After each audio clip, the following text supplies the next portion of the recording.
Hello, hello, hello, hello. We are speaking about race. Yo, I've never spoken about race so much in my life, maybe, I think. I hate it. I hate speaking about race so much. Mostly because I'm a conservative. And I'm a socially conservative. I'm economically conservative. So really, race is not a topic that I want to be talking about non-stop. But we have to talk about it because of a lot of lies that white South Africans are pushing. We have to address these things. If you saw that I've covered a lot. I've covered a lot of videos about this. Just go down the catalog, have a look at the videos that I've made about racial issues in South Africa. Starting with the ones when I'm asking white South Africans, what do you want? Going through the issues where I'm saying white South Africans don't want to be ordinary. And then going also to the video where I respond to Tucker Carlson and Ernst Rhodes' horrible and horrific and racist take on South Africa. But there are certain issues that keep coming up on this discussion. You see it online. It's as if, wow, it's as if white South Africans are being brainwashed. There's going to be someone who's going to say 140 race-based laws, 400 race-based laws. And I have a feeling they don't even know what they are talking about. Because the Affirmative told them that there are 140 race-based laws. But they can't tell you what those laws are. If you can tell me what those laws are, on the comments section, please. Just give me a random sample of 10 race-based laws. Explain to me why they are racist. Because then I can use that to make another video to discuss that. Who knows? I might or might not agree with you. But this issue of being non-specific and being vague, there's 140, there's 100. You know how many laws are in South Africa? And then you're telling us there are 140 or 400 race-based laws. I mean, guys, cut the crap. If you're gonna say there are 140 race-based laws, give me a random sample of 5 of those. 5, just give me 5. And all 5 of them explain to me why they are racist.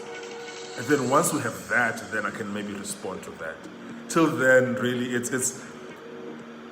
you guys as if you switch off your minds. What's going on? But anyways, I want to discuss affirmative action today. Because clearly affirmative action is what it is that you guys are calling racist laws. So let's go into it. Affirmative action, and I'm comparing affirmative action in South Africa and affirmative action in the US.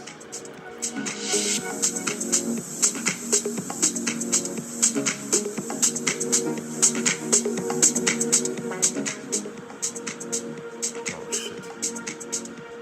Okay, where are we? Race-based laws. So if you guys are going to the United States trying to topple the government because of affirmative action, I just want to ask, are you guys aware that they have affirmative action in the United States of America? And that as things are, there's nothing that Donald Trump can do to end affirmative action in the United States. There is affirmative action in the United States in all 50 states. And by the way, the United States of America has had affirmative action longer than South Africa has affirmative action. So, and if your hope of salvation is the United States on this issue of race, these racist laws that you're talking about, and you're talking about affirmative action laws, how is a country that has affirmative action supposed to save you from South Africa's affirmative action? How do you figure that works? And also, how do you think a country that has affirmative action longer than South Africa has had affirmative action is going to save you from South Africa's affirmative action? Because you hate affirmative action so much. And I'm using affirmative action as a catch-all phrase for all of these redress-based laws. Also, I'd say that affirmative action in the United States is different to South Africa in the sense that because blacks in the US they don't have a history of being dispossessed of land in the millions, so you wouldn't necessarily see laws of land redistribution of land. So that's sort of unique to Africa because that's where people remove from their land. But every continent and every continent has land redistribution laws for groups that were moved from their land. Case in point, in the United States, it's Indians who have those laws, where they have to be returned to their ancestral lands that they were removed from and where they were massacred. And in Australia and in New Zealand, it's those traditional people with that, I don't know what they are called, because they were also removed from their land. So that's probably how different it is, the issue of white and black relations, that in the US there isn't land distribution laws that affect black and white people. But there are laws that protect the lands of Indians and returning them back to their land, which they were removed from. And they use all kinds of various ways of paying for that land. Number one. But number two, only in 2024 did the US Supreme Court outlawed affirmative action for university admissions in the United States. The United States has had affirmative action for university admissions for close to more than 60 years. There was a ruling 30 years ago, which when they were trying to outlaw this affirmative action for admissions, but the Supreme Court decided to prolong it and to give a sort of sunset clause for it. And it is only last year that the US Supreme Court made illegal race-based affirmative action for university admissions. And by the way, I'm one of the few people who actually supported the ruling of the Supreme Court. And the reason why I supported the ruling of the Supreme Court is because the justifications that these universities were giving for their affirmative action or race-based laws in admissions were irrational and arbitrary. And there was no way that those reasons will pass muster, which is why it was so easy for the Supreme Court to end it. I think Harvard was involved, University of North Carolina was involved. They both were pushing reasons that just didn't make any sense. And also, the context at this time was clearly showing that these laws were discriminating unfairly against Asians, and they were not advancing any redress purpose at all.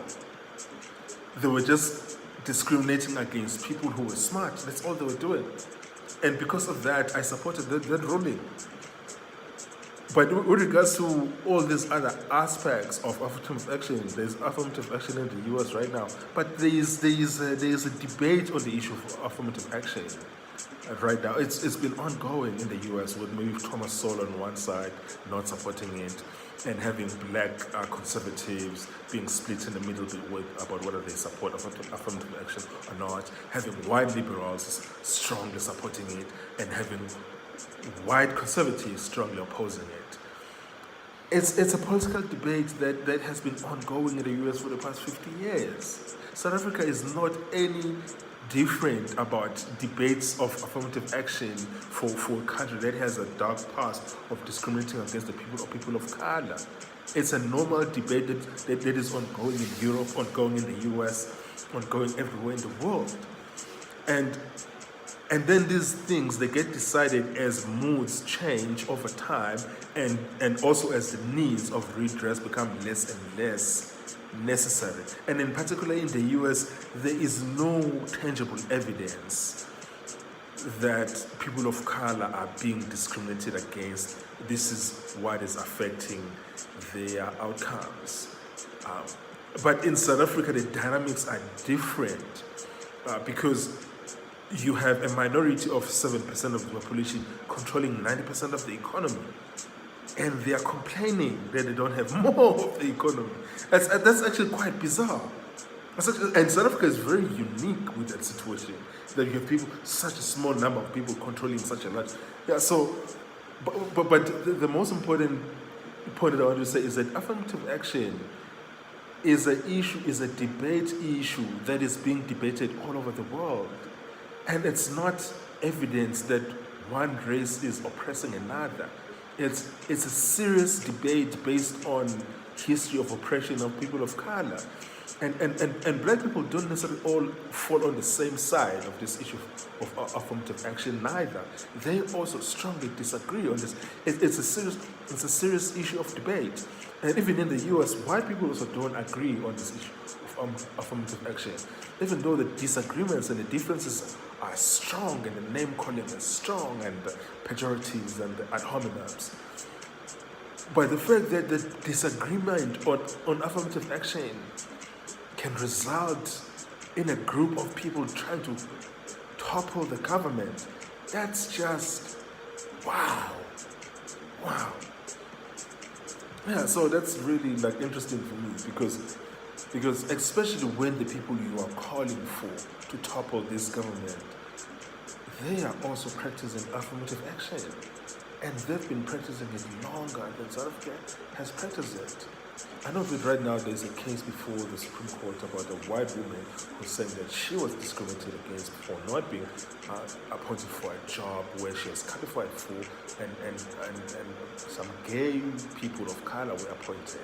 That matter will obviously be decided on its merits in terms of and if she wins the case, I'm assuming there's going to be a lot more other cases of white people, especially white males, alleging that they didn't get certain positions because of discrimination. But all of those cases will have to be evaluated on a case-by-case basis. And then the debate will continue to happen in the US.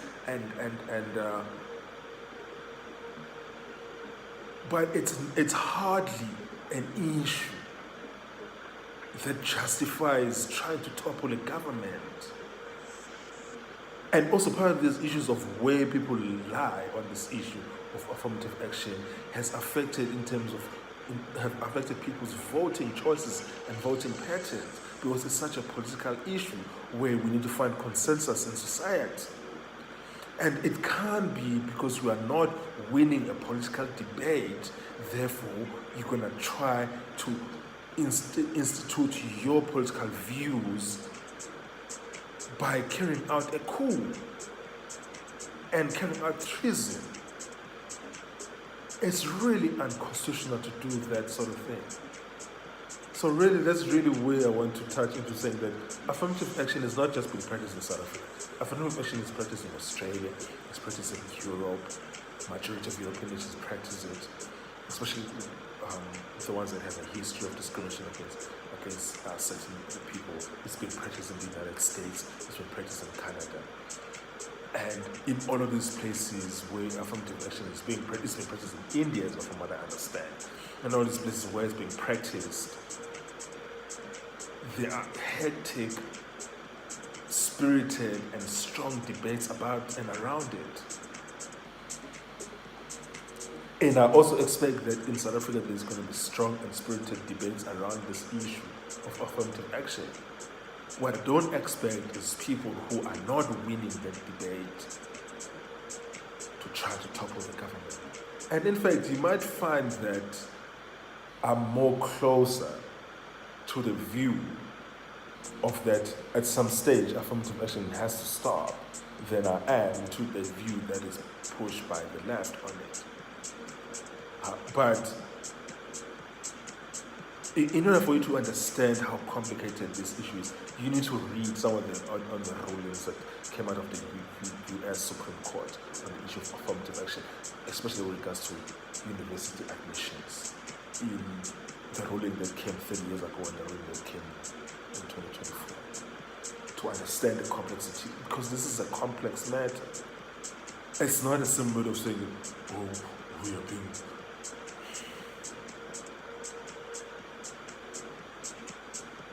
are being oppressed because of we are white. Guys, come on. Not, especially not when you have the lowest unemployment rate, not when you have the lowest poverty rate, not when you have the lowest homelessness rate, not when you have the highest household wealth per capita of any racial group. Come on. Please, come on. Yeah, so, but with that being said, I'll touch on this further once you guys actually show me these laws that we speak of and explain to me specifics. Why is this law a racist law? I would like to see specifics. And for me, as I said, that I'm a conservative guy, and having experience of being to several places in the world, I see things differently than most people. I just don't think that using the US as your example is very helpful, because this issue in the US is also not a settled thing. It's not a settled law. It's not a settled debate. It's like abortion. It's not a settled matter. There is a vigorous debate on that issue. And just because spirits are high on both sides of the debate. Anyways, hit me up, comments below. Yeah, what are your